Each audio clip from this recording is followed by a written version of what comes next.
Olivia, आखिर हमारे साथ ये क्या हो रहा है? यहाँ पे दिन से रात तो हो ही नहीं रही। मुझे लग रहा है कि इस रास्ते में कुछ ना कुछ गड़बड़ है। कहानी की शुरुआत छोटे रीड और उसके डैड को दिखाते हुए होती है। उसके डैड शिकारी थे और इस बार वो उसे भी शिकार पे लाए हुए थे। उन्होंने यहाँ पे हिरन का शिकार करा और फिर एक चाकू रीड को दे दिया ताकि वो उस हिरन की खाल उतार सके। लेकिन यहाँ पे रीड बुरी तरह डर जाता है। उससे ये काम नहीं हो पा रहा था। ये देखकर उसके डैड को काफी ज्यादा गुस्सा आता है और वो उस पर चिल्लाने लगे। अब यहीं पे सीन कट होता है और हमें प्रेजेंट टाइम का दिखाया जाता है, जहाँ पे रीड काफी ज्यादा बड़ा हो चुका है और आज उसकी शादी की एनिवर्सरी का दिन था, जहाँ पे पूरा घर खुशियों से भरा हुआ था। पार्टी के बाद रीड और उसकी वाइफ एक लॉन्ग ड्राइव पे जाने वाले थे और इन सब की तैयारी उसके पिता ने पहले ही कर ली थी और उन्होंने गाड़ी में कुछ ऐसा सामान भी रखा था जो इमरजेंसी में यूज किया जा सकता था। हालांकि इस सफर में उन्हें इन सामानों की कोई जरूरत तो थी नहीं, लेकिन क्योंकि वो एक शिकारी थे तो ये बस उनकी एक आदत थी। लेकिन रीड ये सब देखकर अपने डैड पे गुस्सा करता है। उसे अपने डैड का ये सख्त रवैया पसंद नहीं था। इसी वजह से उन दोनों के रिलेशनशिप भी आपस में कुछ खास अच्छे नहीं थे। लेकिन खैर, अब इन सब बातों के बाद रीड और उसकी वाइफ ने अपना सफर शुरू कर दिया। अब रास्ते में रीड की वाइफ उसे खुशखबरी देती है कि वो प्रेग्नेंट है और जल्द ही वो दोनों एक पेरेंट्स बन जाएंगे। ये खबर सुन के दोनों ही काफी ज्यादा खुश थे। लेकिन इन्हीं बातों के दौरान उनके सामने एक गाड़ी आती है, लेकिन रीड काफी मुश्किल से गाड़ी को संभालता है, जिससे कि उनका एक्सीडेंट होते होते बच जाता है। अब इस लापरवाही के लिए उसकी वाइफ ने उसे खूब डांटा। अब थोड़ी दूर आगे आने पर उनके सामने दो रास्ते आ जाते हैं और उन्हें एग्जैक्ट रास्ते का तो नहीं पता था, लेकिन वहाँ पे एक बोर्ड था जिस पे लिखा हुआ था कि गैस स्टेशन और कोई सी शॉप आगे हो सकती है, तो इसीलिए वो उस रास्ते पे जाने का फैसला करते हैं। अब कुछ देर की ड्राइव के बाद वो एक स्टोर पे पहुंच जाते हैं, लेकिन हैरानी की बात ये थी कि उस स्टोर पे उन्हें कोई भी इंसान नहीं मिलता। इवन उन्हें पूरे रास्ते में कोई भी इंसान नहीं मिलता, जो कि थोड़ी सी स्ट्रेंज बात थी। स्टोर में थोड़ी देर घूमने के बाद उन्हें एक बूढ़ा आदमी मिलता है, लेकिन वो आदमी थोड़ा सा अजीब था क्योंकि वो उन दोनों की किसी भी बात का कोई जवाब नहीं दे रहा था, जैसे कि वो सो रहा हो या फिर बेहोश हो। लेकिन उनकी बातें सुन के यहाँ पे एक ओल्ड लेडी आ जाती है।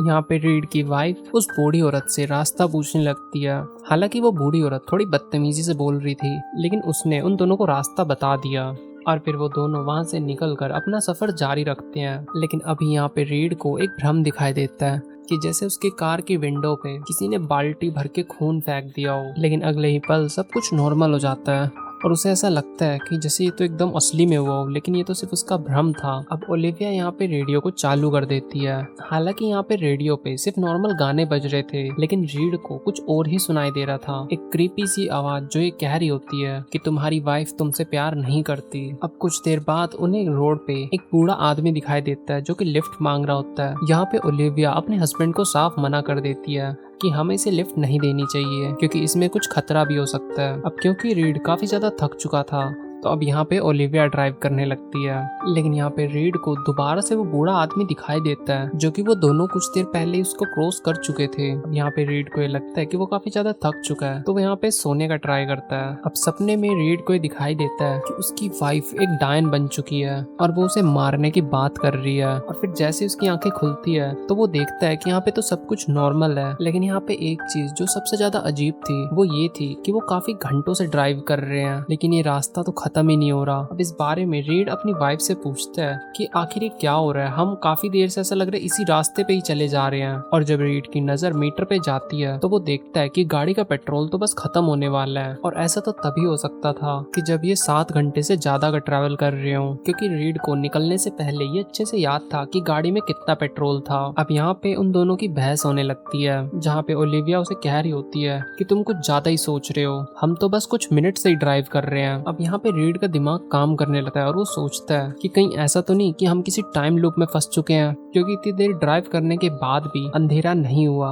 अब इस बात को सुनने के बाद ओलिविया को भी काफी ज्यादा अजीब लगने लगता है। फिर वो रीड से दवाई मांगती है। इस समय ओलिविया को भी अजीब चीजें दिख रही होती हैं, जैसे कि विंडो पे खून का होना और उसके सामने एक बुरी तरह इंजर्ड औरत। अब डर के मारे ओलिविया ने तेजी से गाड़ी भगा ली। बढ़ती स्पीड को देख के रीड उससे पूछता है कि आखिर तुम इतना तेज गाड़ी क्यों चला रही हो। तब ओलिविया ने डरते हुए उसे सब कुछ सच सच बता दिया कि उसने क्या देखा। अब थोड़ी आगे उन्हें गाड़ी का टूटा हुआ बम्पर दिखाई देता है जो कि उन्होंने कुछ किलोमीटर पीछे भी देखा था। अब यहाँ पे उन दोनों का दिमाग चकरा जाता है और उन्हें ये कन्फर्म हो जाता है कि वो किसी तरह की टाइम लूप में फंस चुके हैं। अब जैसे ही दोनों गाड़ी रोक के बाहर उतरते हैं तो एक ही पल में घना अंधेरा छा जाता है। इस समय ओलिविया को काफी ज्यादा क्रीपी चीजें दिखाई दे रही होती हैं। फिर जैसे ही वो चिल्लाती है तो एक अजीब सा आदमी उन दोनों के सामने आ जाता है और वो उन दोनों पे हमला कर देता है। उससे बचते हुए वो दोनों गाड़ी में बैठ जाते हैं। वहां से बैक ड्राइविंग करते हुए वो दोनों यहाँ से तेजी से निकलने लगते हैं। अब यहाँ पे वो मास्क वाला आदमी काफी तेजी से उनकी गाड़ी के पास आ जाता है। फिर तभी यहाँ पे एक दूसरी गाड़ी से हॉर्न की आवाज आती है, जिसकी वजह से उस मास्क वाले आदमी का ध्यान भटक जाता है और वो दोनों ये देखते हैं कि गाड़ी का पेट्रोल भी अब खत्म हो चुका है। तो वो यहाँ से पैदल ही भागने लगते हैं। लेकिन अभी यहाँ पे एक बहुत अजीब चीज होती है। वो दोनों ये भूल ही जाते हैं कि आखिर वो किससे बच के भाग रहे थे और उनके साथ क्या हुआ, यानी कि उनकी याददाश्त अब जा रही थी। अब एकदम से उनकी आंख बंद हो जाती है और जब उन दोनों की आंख खुलती है तो वो देखते हैं कि वो एक झोपड़ी के अंदर है और वो बंधे हुए हैं, यानी कि उन्हें किसी ने अगवा कर लिया था। और ये और कोई नहीं, ये वही मास्क मैन था। अब यहाँ पे ओलिविया ने रीड की तरफ देखा और उससे बोली कि मुझे तुम्हें एक सच बताना है, मैंने तुमसे कभी भी प्यार नहीं करा। असल में मैं किसी और से प्यार करती थी और शादी भी मैंने तुमसे मजबूरी की वजह से करी और मुझे ये भी नहीं पता कि ये बच्चा तुम्हारा है भी या नहीं।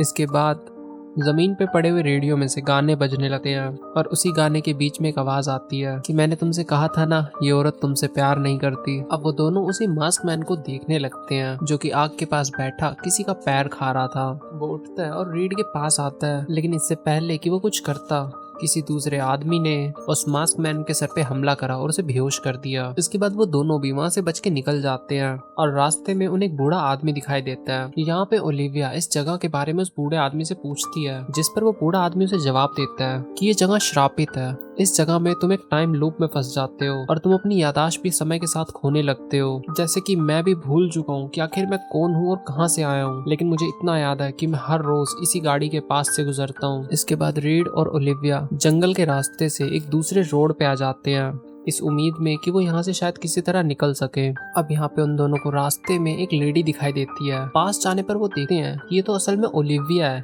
लेकिन ये तो उसका पास्ट था, यानी कि ये वो समय था जब वो दोनों ट्रिप के लिए निकलने वाले थे। यहाँ पे वो दोनों खुद के पास्ट वर्जन को आवाज लगाते हैं, लेकिन वो दोनों उन्हें नहीं सुन पाते। अब यहाँ पे वो दोनों उस गाड़ी को चोरी कर लेते हैं ताकि वो इस ट्रिप पे जा ही ना पाए। और फिर थोड़ी देर ड्राइव करने के बाद यहाँ पे अंधेरा हो जाता है और उनके सामने एक मास्क मैन आ जाता है। अब वो दोनों यहाँ पे हॉर्न बजाने लगते हैं ताकि उस मास्क मैन का ध्यान भटके, ताकि पास टाइम की रीड और ओलिविया की जान बचाई जा सके। अब यहाँ पे ओलिविया एक चाकू उठाती है और रीड से कहती है कि तुम्हें उस मास्क मैन को मार के आना चाहिए। लेकिन जब वो दोनों उसका चेहरा देखते हैं तो असल में ये और कोई नहीं, ये ओलिविया ही थी, लेकिन फ्यूचर से।